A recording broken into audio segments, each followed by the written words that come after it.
gosh, man. So finally, man,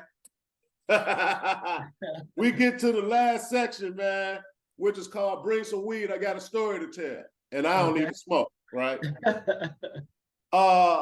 In this section, we'll afford our guests to tell a story of their choice, no matter what it is. It could be something that's heartfelt, a tearjerker, just a highlight, you know, during their life or whatever, man. But now is the time that we're going to afford you to tell a story of your choice. Okay. Yeah. So I think this is a pivotal point in my life. I was at Northeastern. I was doing I had applied for the McNair program. I was waiting to hear a decision about the McNair program. But in the meantime, I didn't want to be where I was at. I told you I was working at the Hilton and it felt like a prison. I knew I didn't want to be there, but so I applied to work at the railroad. A buddy of mine worked at the railroad. He said he had been there 6 years. He's making $100,000 a year. He's doing all this overtime and he's just making money hand over foot. I'm like, okay, cool. That sounds dope, you know. I'm making about 60 now. You said I can make 100, you know. So I ended up I applied for McNair. They rejected me. The railroad, I did the interview, did the physical, everything. Everything. You know, I got my data orientation, everything is done, you know. And you know, I was talking to at the time my wife about this, and then she was like, yeah, well, that railroad job can be better for the family, and this, and this. I'm like, yeah, you know, because the McNair program was my, you know, I felt like that was, you know, that was my, for me at that time, it was a measure if I'm going to go forward with this, with school still or not, you know, because the McNair was the linchpad to everything, you know, research related. I didn't get in. So, I explained, we had a deep talk about it. We had arguments about it and everything. I was like, man, you know what? I'm like, man, forget, I'm just going to try to go to school part-time maybe and work at the railroad, you know, things like that. And the job I had at the railroad, I would have to be just, I wasn't going to drive, I wasn't be conductor. I'm the guy who sits and looks out and make sure, you know, like you see something out there and ahead, you know, let the conductor know, or, you know, calls anything in. That was my job. And it was like you go for 12-hour drive there, and you come, you know, you sleep at a hotel, and then you overnight for 10 hours, and you get 10 hours back. Okay. And you'll be on call all the time. You know, it was just, the money was going to be great. I was like, yeah. But I thought about that, like, you know, I remember talking to my sister. I was like, man, I'll be on the train. I'll be on the train for 12 hours, you know, just looking at nothing.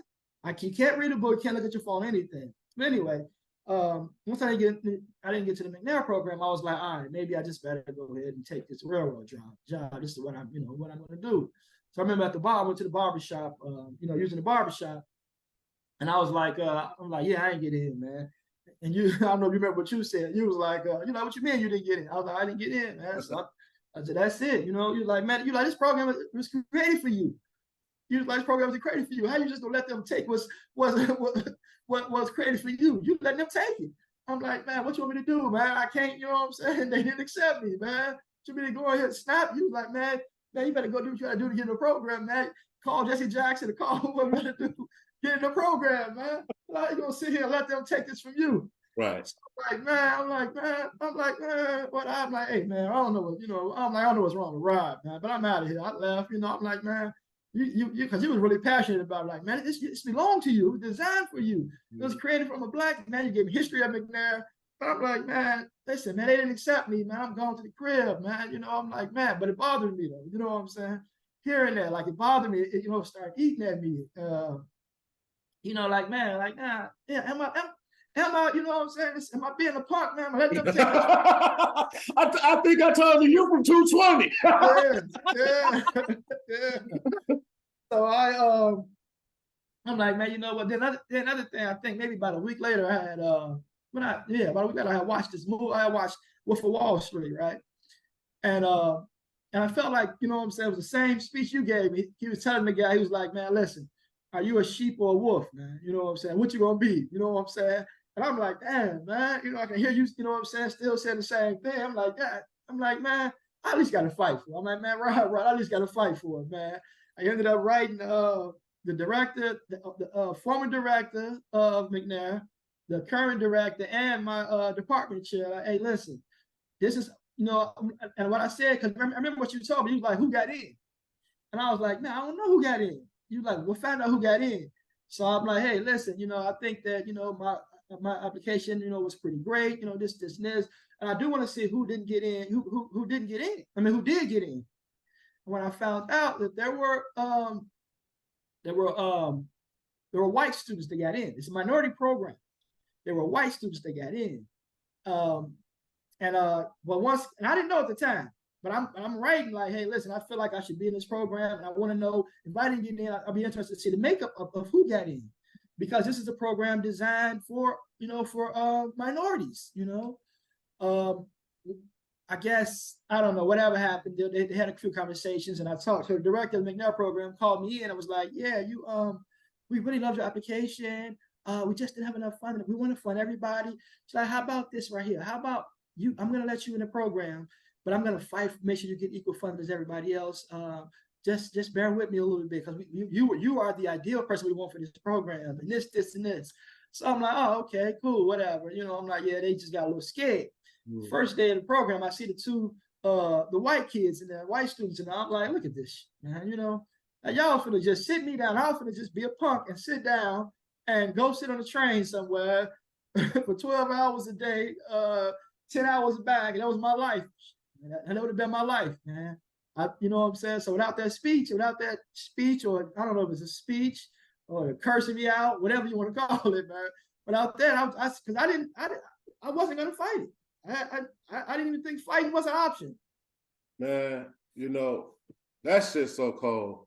Yeah. That's cold, man, because first of all, you're lucky it wasn't Robert that got in your ass. Right? because Ronald E. McNair was a Black scholar who was into neuroscience, and the space shuttle, he was on the space shuttle that blowed up in 1986, right? Mm-hmm. And his family went to the federal government and said, hey, listen, you know, we need some accountability on his behalf. And how we see it being beneficial to us as a culture is starting a program in Ronald E. McNair's honor for future scholars, right, who are interested in research and want to become PhDs, right? And initially, that program was slated for Black students, right? Eventually, later on down the line, they replaced the word Black with minority. Yeah. So that's why I was so pissed off. Like, hey man, my mindset is like this. Yeah, I'm a scholar, I'm an academic, but I'm also like from the hood. Yeah. I'm a street dude too. I have a balance, and so do you. And I'm just like, man, ain't no way you finna sit here and let these people just walk over you like that and take this opportunity from you. And then what about the young people that's coming behind you who want to become McNair scholars, and you didn't stand up? So they're just moving further along with their agenda because you was one of the ones that didn't stand up. You 20. You've been fighting all your life. I remember you hit that point too. You like, what about people who come under you? What about people who come under you? And I was like, yeah, man. And then, now look, man. So hey, man, I'm just so happy. What a great fucking story. I didn't know you felt like that, man. I was just happy to see you get in. I just want the best for you, bro. I was pissed at you at first. When I left the barbershop, I was pissed. I'm like, man, what this man, I'm like, this man, I know what you're talking about, man. What you want me to do, man? They didn't accept me, man. That's all I can do, you know. Like, man, and that's it. You know, but you know what? We were pissed at our uncles who was trying to give us game early in our life. But we still loved them. And then we found out that game they was trying to give us, that was lifelong game. Oh, yeah, definitely. It was the delivery a lot of times, right? It wasn't the content of the message, it was the delivery. Because they're so in your face and aggressive, but that's just our way of letting one another know. I'm serious. Because you and I had never had any type of interaction like that before. No. So you had to know this man are you losing his mind or he's serious? And my first thought was like, man, what is this dude talking about? He don't know, man. They said no. They said no, man. Like what I'm supposed to do.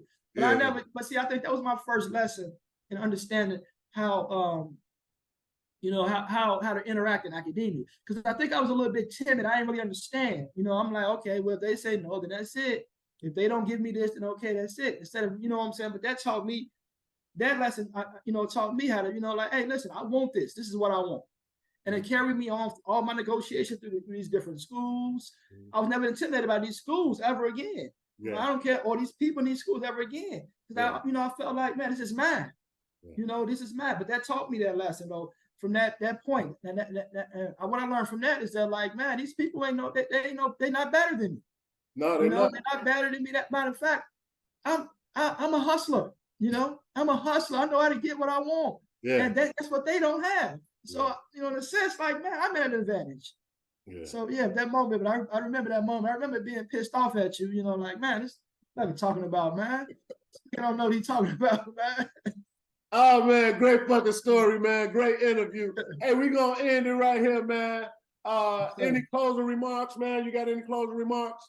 Nah, man, I just appreciate the love, man, the support you always have for me, brother. And I think that, they say God put people in your life for a reason, but it's often just said, it's just said as a saying, though, man. Like cliche, yeah. Yeah, but you actually been there, what I'm saying, for a reason. Even now, man, when I'm going through things academically, man, having somebody I can call and talk to, some of the racism that I faced at the University of Chicago, having somebody, to call and talk to. So I think this podcast, and just the brotherhood that you're forming, though, man, that you all already formed and let me into.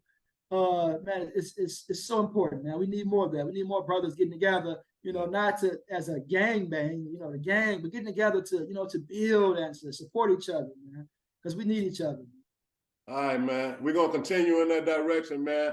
Hey, man, we proud of you once again, man. Appreciate it. That concludes another episode of Chicago's ILLectuals podcast. We'll see you next time. Peace, Cash. All right, peace. Appreciate it. All right.